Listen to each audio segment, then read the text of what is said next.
Most advice from breaking free from PMO is, it usually focuses on willpower and external behavioral change. But I've always thought, what if we were looking at the problem backwards? What if these behaviors are just symptoms of a deeper lying, more psychic or emotional disconnect? To understand this, we are actually going to be looking at an unexpected source of insight behind enemy lines, as it were, the observations of somebody who formerly worked in the adult entertainment industry, who witnessed firsthand how men kind of compartmentalize their own sexuality. So I do have some personal anecdotes of hers, and I will share them and quote them on screen. Let's begin. Have you ever noticed that you act differently depending on who you're with, who you consort with? When you compartmentalize your identity, showing only certain aspects to certain people, they in turn will do the same with you. And eventually, you may only crave the acceptance of your entire self, yearning for somebody who actually embraces every single facet of your flawed character. When that person only connects with one part of you, it can be deeply painful because you're fragmented. You'll sense their desire being fulfilled elsewhere, and the emotional blowback can be, well, it can be devastating. So what's the relationship here? So she discloses that men who are addicted to pornography or seek out escorts or ladies of the night, whatever term you want to use, often struggle to reveal their true selves to their partner. This is her anecdote, right? Rather than confronting the complexities of their needs through honest dialogue, they tend to outsource those needs, creating a transactional relationship, which is completely devoid of intimacy. And you use other people as a dildo or a fleshlight. It brings me no pleasure to say this. In doing so, they fragment and fracture their personalities, presenting only a curated version of themselves, which leads to that disconnect where they are starting to internalize a sense of shame about certain aspects of who they are, who they present themselves to the world to be. So I believe this insight actually shines a spotlight on a really crucial aspect of addiction. Shame and compartmentalization creates a self-perpetuating cycle. The more we hide parts of ourselves, the more shame we feel, and thus we seek out more quick fixes. Dopamine hits, adult material being the obvious example. Now, this rather circuitously leads us to a counterintuitive truth about recovery. I really want you to think about what I'm going to say here. Semen retention and celibacy or abstinence are all effects of an internal reality that is void of shame, guilt, and apathy.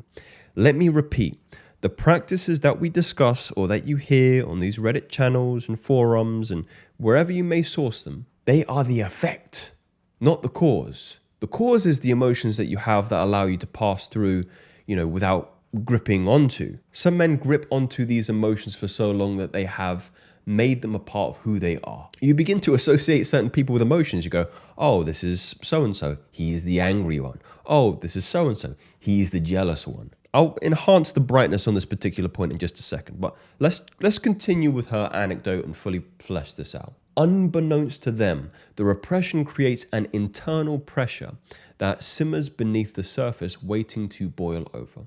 This is often expressed through compulsive behaviors like seeking out pornography or engaging in sexual escapades, which is an outlet for the pent-up energy that is stemming from the compartmentalization. This phenomenon lies at the heart of porn and sex addiction. While it may seem fairly innocuous, compartmentalization is inherently harmful. The more you deny different parts of yourself, the more the discontent brews within. The repressed energy then becomes corrupted, and it's almost like an alchemical transformation that darkens as it's buried deeper and deeper and deeper. Many attempt to combat porn addiction and sex addiction by sheer willpower, but they mistakenly believe the issue revolves solely around sex, when in reality it's just the tip of the iceberg. Like below the iceberg, the real work involves a sense of authenticity, engaging in challenging conversations and allowing vulnerability in certain relationships, embracing yourself as a whole and sharing that with people that you're close with, and fundamentally being transparent with the fact that you can't be perfect and it is a fruitless attempt to market yourself in that particular context. The struggle is not some mystical cause, it's a buildup of unexpressed energy seeking a release, often through the most immediate results and visceral results, which is sexual gratification. Now, back to me, the simplest explanation: a repression of your character is a repression of your energy. Curing the internal at the level of the external is foolish.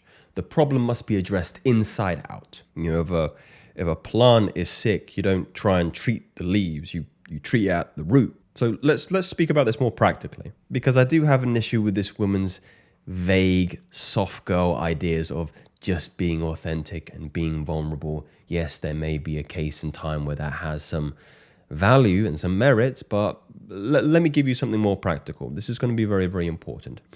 Recall what I referenced moments ago. External reality is reflexive only to the internal. So that is the domain from hence we begin our work. So I'll share this very step by step with you. You can come back to this point, at any time. So first with the mental.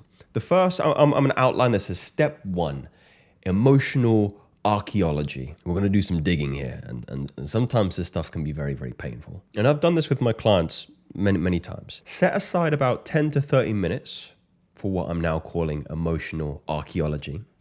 Find a quiet space, grab a notebook and begin excavating your thought patterns. What you're looking for is reoccurring themes that reveal your core beliefs about yourself and others.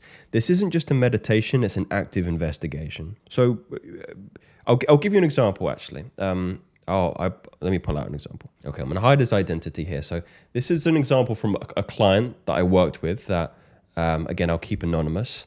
So this is really interesting. Listen close to this personal excavation. I'm noticing a lot of fear about making the decision to stop watching porn.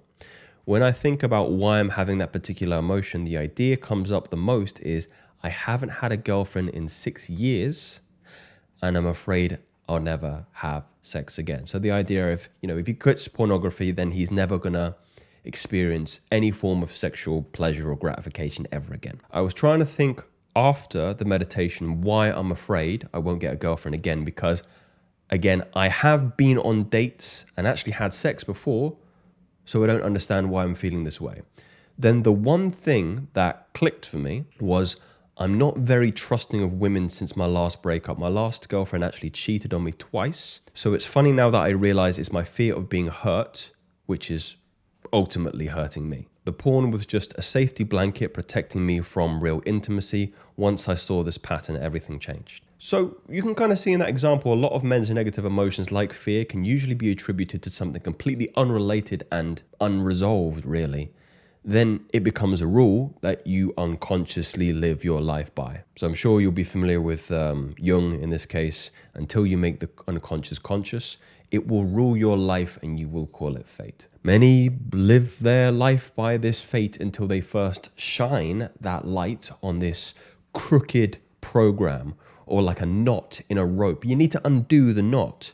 Once they find this, the emotional weight lifts from their spirit and they can breathe. And then you need to practice the following. So step number 2, we'll call this state mastery. We're not overthrowing any governments here. We're ruling our internal government. So the ability to observe and regulate your internal emotional state in real time. It's not about control through force. It's about awareness and gentle guidance. So you can choose any of the aforementioned daily practices. It could be traditional meditation, which has to be a minimum of 10 minutes, guys. It could be mindful movement, yoga, tai chi, qigong, or breathwork practices. Guided ones are available in my Patreon below. Now, the goal isn't to eliminate negative emotions, but instead be the observer rather than the victim. Remember, your internal state shapes your external reality, not the other way around. The world reacts to you. You do not react to the world. I like to think of this as like internal hygiene. You wash the exterior part of your body, hopefully every day. This is washing the interior, internal hygiene. That might be a better name instead of state regulation. Internal hygiene. Step number 3 is emotional reprogramming. So the final step is where you become the architect of your own transformation. You learn how to consciously cultivate positive emotional states rather than seeking those quick fixes through PMO. So essentially, here's the path to emotional self-mastery. Number 1 is choosing the time. So I would advocate you practice either early morning or late evening when your mind is more naturally receptive in that theta wave state. Create a scene. This is number 2 in step 3. Design your own unique visualization that embodies your emotional wholeness. For example, it might be you're having a very deep and powerful connection with somebody that you have mutual respect for. You're feeling completely at peace with your sexuality in a loving and compassionate and reciprocal relationship. And maybe even further in that context, you're experiencing intimacy with that person, which is built upon the foundation of compassion. Number 3 is to engage all senses. What do you see? What do you hear? What physical sensations are you aware of? What emotions are you processing? And number 4 is fundamentally spending 10 to 15 minutes fully immersed on the scene with specific attention to the emotions that are consistent with what you're feeling in the scene. Do this for 7 days. Then after 7 days, drop it. Drop the formal practice and notice how those emotions begin to become the programming, the values, and the rules in which you begin to live your new life. Congratulations! You've just conditioned your nervous system, your body, your soul to a new state, to a new condition, to a new rule in which you live your life. So through those 3 processes, emotional archaeology, state mastery, no, it wasn't state mastery anymore, was it? Internal hygiene, and number 3, emotional reprogramming, you're choosing to create a new relationship with yourself and by extension with others and with the external. Remember, freedom from PMO is not about willpower. It's about healing the emotional disconnection that you're experiencing internally that drove you to seek those comfort in pixels and fantasy in the first place. If you want to go deeper on this work, I have worked with many clients over the many years. If you want to chat, schedule a call, we can chop it up, we can hang and see if we can take you further. The link is below. This is not a theory. This is path to real transformation. Speak soon.